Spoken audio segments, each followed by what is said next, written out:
I could tell my daughter was nearby from the sound of her voice. Visiting hours were over, but she refused to leave my side until eventually my wife said, "Come on, Maya. Your dad needs to get some rest." All I wanted to do was give them a sign, some small, subtle gesture to let them know their messages of love and support had gotten through, but I'd become a prisoner inside my own body. The events leading up to the accident were still a blur. If I squinted my memory, pictures came swirling back. I was late for an important event and speeding along the highway. After that, there were only confused glimpses of a moving ambulance, doctors sticking needles into my skin, and a cold metal table. Sometimes I couldn't tell whether I was asleep or awake. There was a bright light in front of me, though, and I had this almost unbearable urge to follow it. But then my wife would call my name, and I'd return to the land of the living.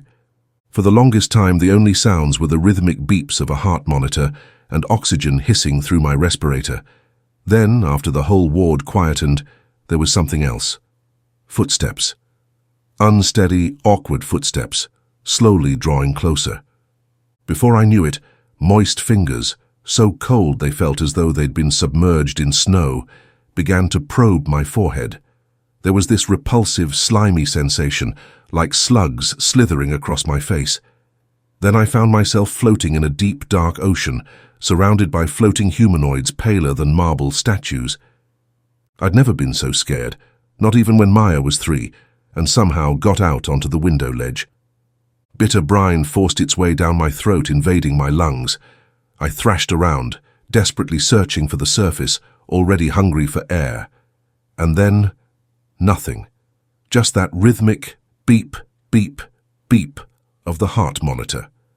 Sometime later, my wife gently ran her fingers through my hair and said, "We're here, honey. We love you so, so much." I sorely wanted to reach out to her, to scream, "Alex, I can hear you. I love you too." Just then, fractions of a blurred, distant memory rushed back. The two of us in the kitchen, our tempers flared. But what were we arguing about? Something to do with Maya. The footsteps returned that night. That awful icy hand caressed my cheek, and then, after the slugs enveloped my face, I found myself back in the dark ocean.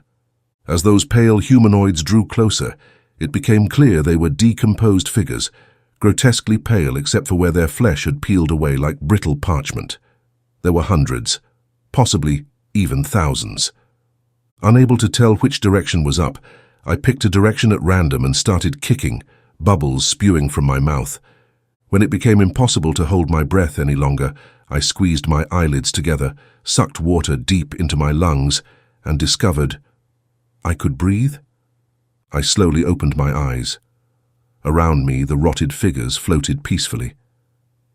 "Where am I?" I asked, my gargled words reverberating in every direction. As the figures' lipless mouths moved, their replies came back clear inside my mind. Countless voices, all speaking at once. Beneath. Beneath? They nodded, their exposed teeth chattering away. Beneath what? Everything, I thought for a moment. How did I get here? She brought you. Who? The one who harvests. Harvests? Harvests what? Souls. I gulped. What is she? Don't know. What are you? I asked, even though the answer seemed obvious. We were like you once. I gulped again. Before she... More nodding. I suddenly found myself back in the hospital ward, back in my useless, stationary body. Except this time, that awful, chilling sensation lingered long after she departed. My family didn't visit that day. Without them, the temptation to go into the light grew stronger, more intense. Don't ask how, but I knew everything would be okay if I follow it, that there'd be no more pain or suffering, no more black ocean. At one point, a doctor propped my eyelids open, shone a torch into my pupils, prodded my feet, checked the equipment, and then exited the room. Later that night, the cold hand dragged me back to the murky depths, deeper than ever before. You don't have much time left, the figures said anxiously. She's almost finished harvesting. You have to help me, I said. How do I stop her? What should I do? Go into the light. She won't be able to follow you. I can't. My family be... The figures finally broke formation, speaking over each other. Couldn't bear to move on without my husband. Mother was sick, I wanted to stay and take care of. Needed to say goodbye to my 2 boys, now I'll never get— No, I shouted. I just have to wake up. She won't let you. I'll find a way, I'll— Go into the light or you'll be trapped here with us forever. Beep, beep, beep, back in the hospital something felt odd, different. Now there was a second, fainter light, a halogen bulb mounted against the ceiling. Was I awake? I looked at my hands. No, through my hands. I was floating like a balloon, untethered from my physical self, which lay motionless beneath me, more stitched up than a voodoo doll. The world and everything in it looked like an old faded photograph. I half walked, half levitated toward the hall, where nurses darted around answering phones and fussing over noisy patients who refused to sleep. From behind, a porter pushed a wheelchair through my torso. My spirit scattered like steam before quickly reassembling. I screamed and waved my hands in front of doctors' faces, trying to force somebody, anybody, to notice me. But it was hopeless.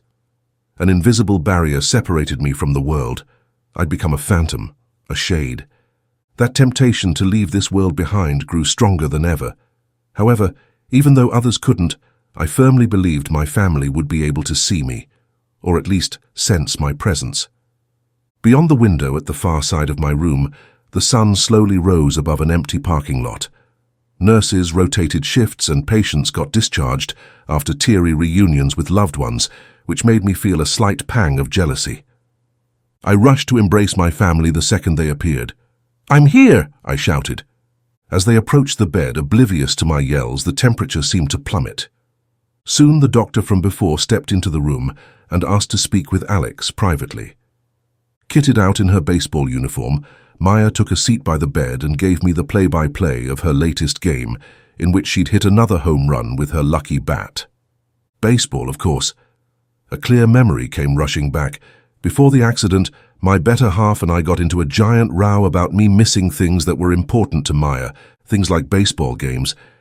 I promised to change my selfish ways, but within a week, I'd reverted back to letting work chain me to my desk, and by the time I realized my mistake, Maya's latest game was already half over. Desperate to at least make the final inning, I barreled along the highway doing 30 over the limit, and that's when the truck T-boned me. After that, there was only pain intercut with swirling darkness. At one point, my daughter glanced around the room before leaning close to my left ear to whisper, "I'm sorry I made you get into an accident, Daddy. I'm sorry I told Mommy I wished you'd come to my games. Please just wake up." "No," I shouted. "It wasn't your fault, Maya, it wasn't your fault." My wife shuffled back into the room, her lips pursed tight together. I didn't like that expression. She only made that sour face whenever someone gave her bad news. Shivers raced along my spine. Solemnly, she said, "Come on, Maya, it's time to go."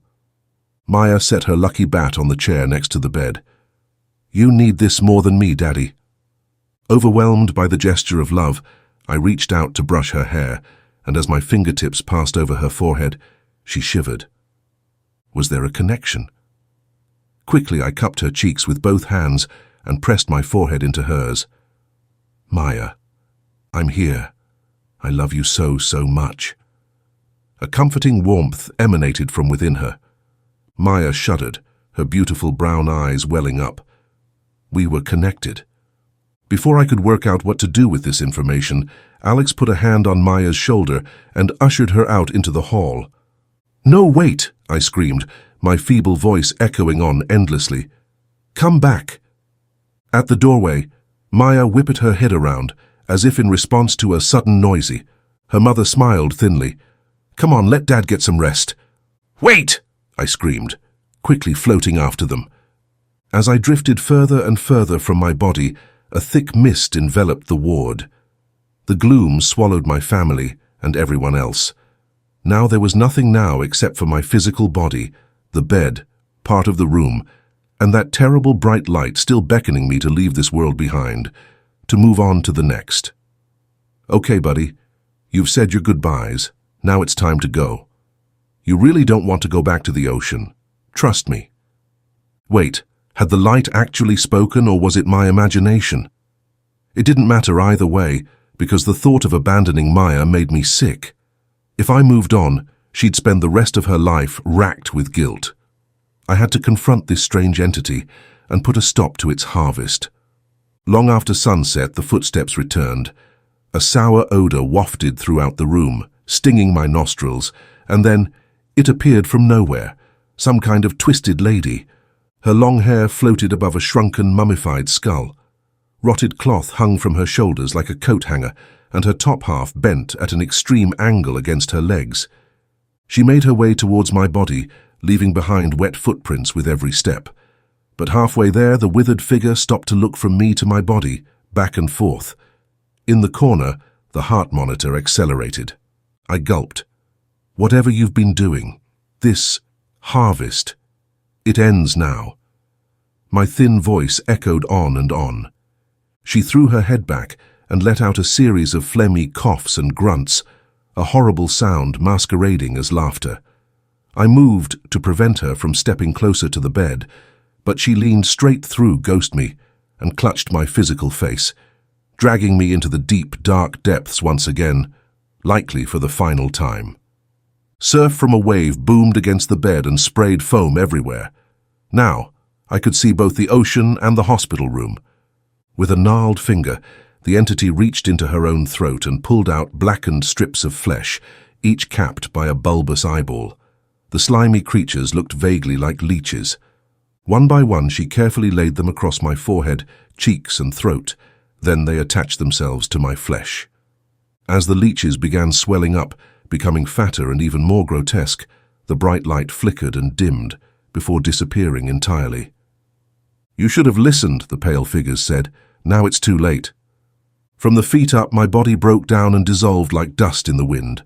The figures were right. This time, there'd be no coming back. No, this couldn't be the end. My daughter's lingering memory of her father would not be a missed baseball game. I had to fight. Summoning all my energy, I flew at the twisted lady and passed straight through her, straight through the bed, and landed halfway across the room, now almost completely disintegrated. There was nothing I could do. This really was the end. Goodbye, Maya. Maybe I could help convince the lady's next victim to go into the light. Just then there was a hollow thud, as Maya's lucky bat rolled across the floor, stopping directly in front of me. Had I knocked it over? After a quick, silent prayer, I reached forward. My fingers slid around the wooden handle. I could touch it. By now I was little more than a floating pair of hands. There was no time to lose. I grabbed the bat, popped up into a stance, and swung wildly. The wide end connected with that grotesque, rotted face. A torrent of brackish mud water spewed from the lady's mouth, splashing across the heart monitor and part of the wall.